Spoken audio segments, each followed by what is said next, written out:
What's happening? I love the Civil War. I love Civil War history, and so I like watching all kind of Civil War stuff. Anyway, I was watching Ken Burns' The Civil War. It's one of the best documentaries ever made about this thing. One of the best.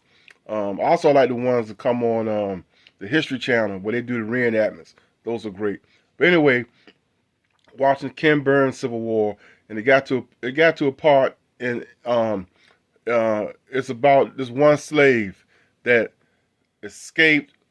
He escaped from slavery in Virginia, went to New Jersey, joined the Union Army, the New Jersey Cavalry, and came back, brought them back to the plantation, and killed this overseer.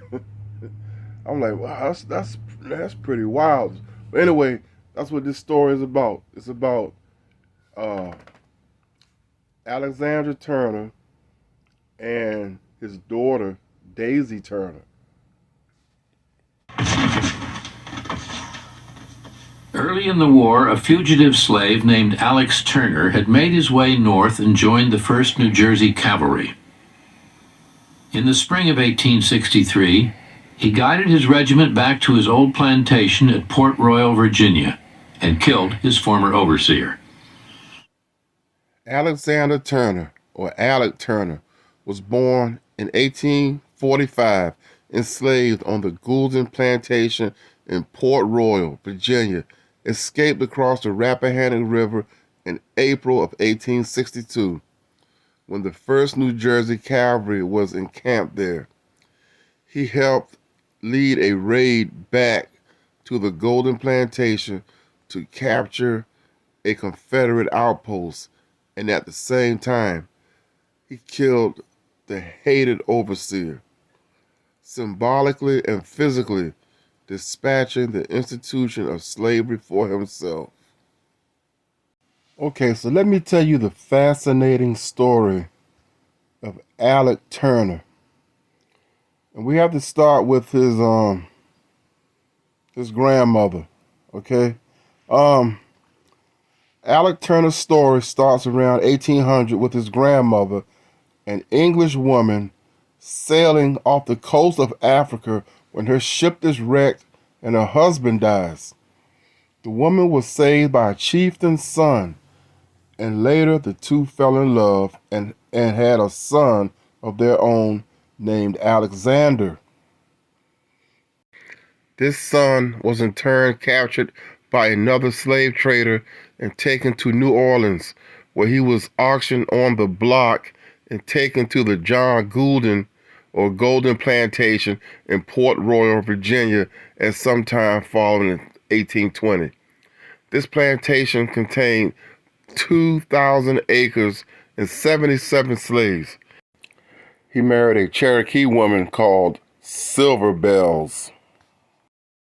And in 1845, they had a son named Alec.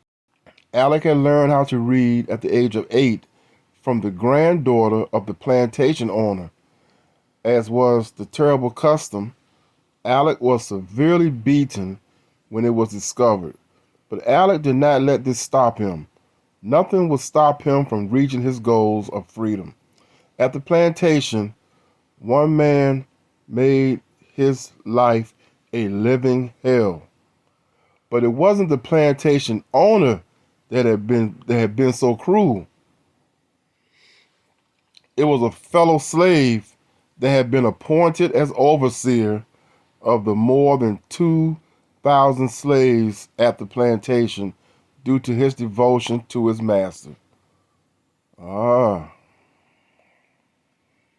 Still, Alec worked hard, waiting for his chance at freedom. As the Civil War ignited, Alec's chance had come.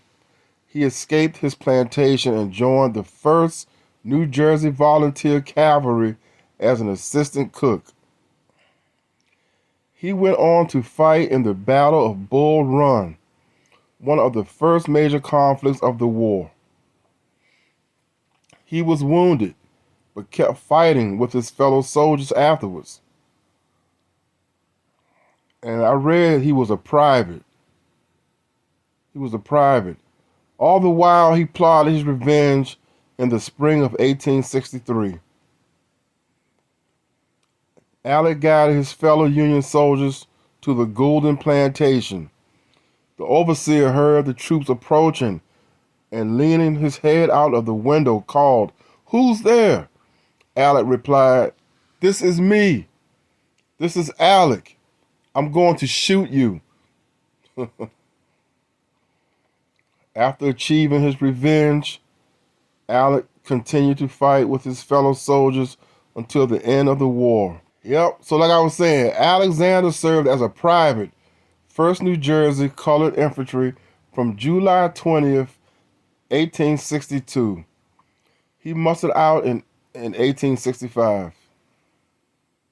Wow.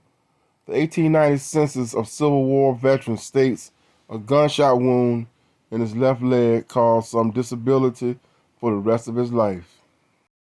When Alexander Turner arrived in Grafton in November of 1873, he was 28 years old and in the prime of his life. Powerfully built, broad-shouldered, standing 6'3" and weighing 235 pounds, he carried himself with dignity and purpose. He brought with him a young wife, fearfully ill with consumption, her mother, and 3 small children. He had been hired by Charles White, owner of a sawmill, who sold Turner on the job of cutting lumber by extolling Grafton's healthy air. White urged Alex to bring several other strong men like himself to help with the cutting. When these men arrived, a half-dozen Negroes marched into town. So rare a sight alarmed some of our ladies, but the young men passed quietly on and pitched their tents about 2 miles south of the village, where they are engaged in chopping wood. The Brattleboro newspaper, the Vermont Phoenix, reported. He became an orderly for Ferdinand Dayton, the assistant surgeon, and after the war accompanied Dayton back to New Jersey, where Turner attended night school and worked in a grocery store. He then attended work through the Ferdinand's Bureau in Williamsburg, Maine, and Adams Merle Slate Quarry. When his wife became ill, Merle enlisted a Massachusetts general doctor to care for her and found Alec a job loading freight. It was while in Boston that Turner scored the newspaper for a better opportunity. He traveled to Grafton to explore a logging job and liked what he saw. Throughout the next 50 years, he believed resolutely that he had been guided to Grafton by a heavenly power. It proved a haven for him and his family. Within a year of their arrival, his wife had fully regained her health. She fully regained her health. The town fathers were strong abolitionists. Grafton had served as part of the Underground Railroad, and more than 100 townsmen had fought in the Civil War. Still, as a black man and as an ex-slave, Alec Turner was an anomaly in Vermont, where the African American population was less than 0.03%.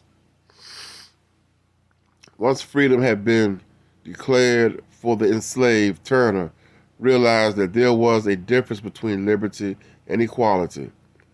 People of color were treated as second-class citizens. He came to understand this in New Jersey and thought he might outdistance such attitudes further north, but they existed in Maine as well.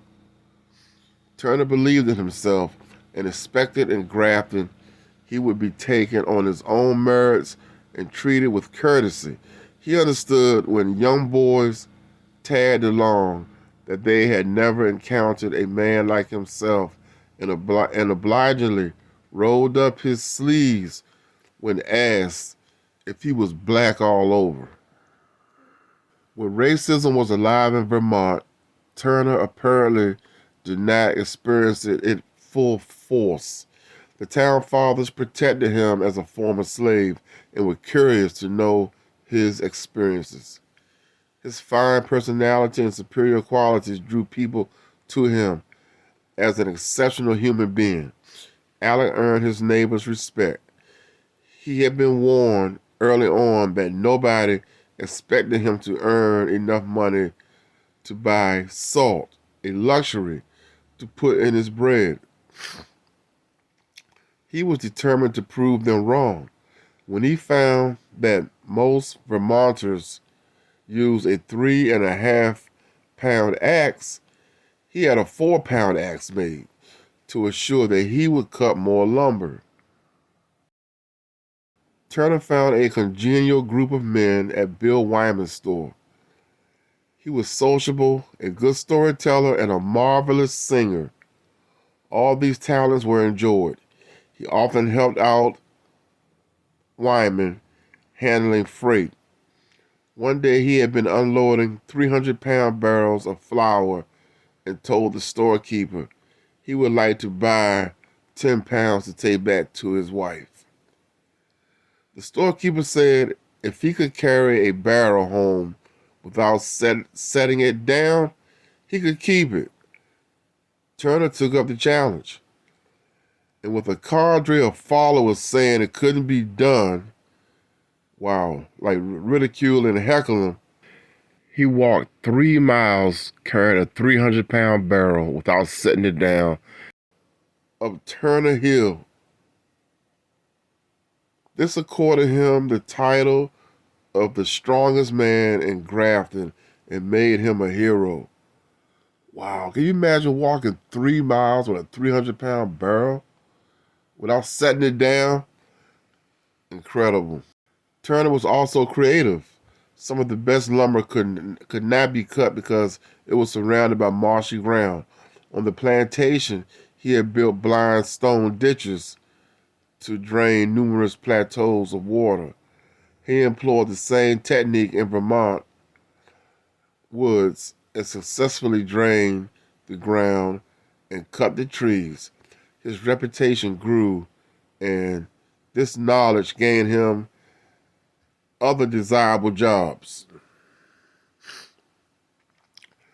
Turner arrived as a laborer. 4 years later, he was listed as a farmer. He bought the land that he logged and built barns, chicken and pig pens, domesticated wild geese, bought an ox team, and became known as someone who was good with livestock, tending carefully to both his own and his neighbors when they got sick or injured. Wow. By 1886, he decided it was time to build a new house. His wife had recovered her health and his family was increasing. By 1881, there were 8 children. The last child was named Enough. By 1892, they had 5 more girls. All in all, Alec Turner had 16 children. Many in the community volunteered days to help with the building of his house. Turner again introduced something he had seen on the plantation and located a spring around which he built the cellar, placing his kitchen sink with a pump above it. Once his house was completed, he planted 2 balm of Gilead trees, as had been done on the plantation.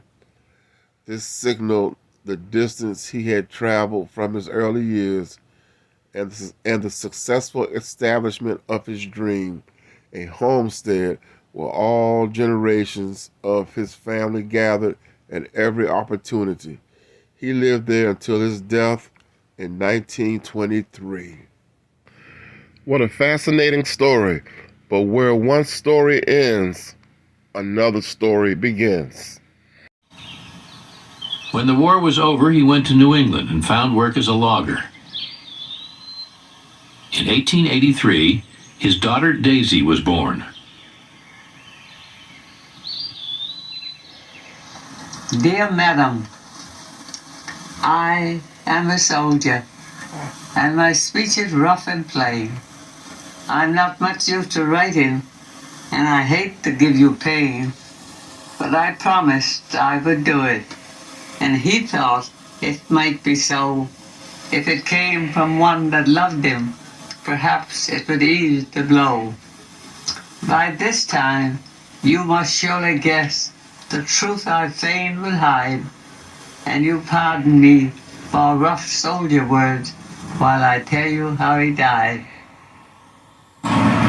Daisy Turner is Alec Turner's daughter. Daisy Turner was born June 21st, 1883, and she died February 8th, 1988. She lived to be 104 years old. She was an American storyteller and poet.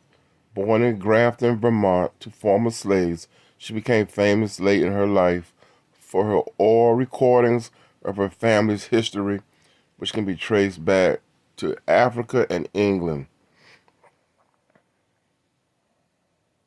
Daisy Turner's enslaved father, Alex Turner, escaped. You know his history. Daisy Turner was proud of her heritage and was a strong, outspoken woman from childhood to her death at the age of 104. She is remembered as a gifted storyteller and family historian. The Turner family homestead, where they raised 13 children, is located on the Daisy Turner Loop, a biking trail near Grafton Pond. Turner was a striking beauty in her youth, with high cheekbones and deep-set eyes, and led an exciting life, many of the details of which have been recorded carefully. Daisy can be seen reciting Civil War poetry aged 104 in Ken Burns' PBS documentary, The Civil War. One of Turner's favorite personal stories, which she recounted often, involved a school pageant when Turner was about 8 years old. In the pageant, Turner's teacher had instructed Turner to recite a poem with a black doll, but at the last minute, Turner resisted and spontaneously made up her own poem. This story became the subject of a children's book by Michael Medeiros and Angela Shelf Medeiros, and receives scholarly attention in racial innocence. Performing American Childhood from Slavery to Civil Rights by Robin Bernstein, Daisy Turner's story continues to attract wide attention as part of an effort to preserve the folk history of Vermont and the United States. Guys, so check her out. Check Daisy Turner out.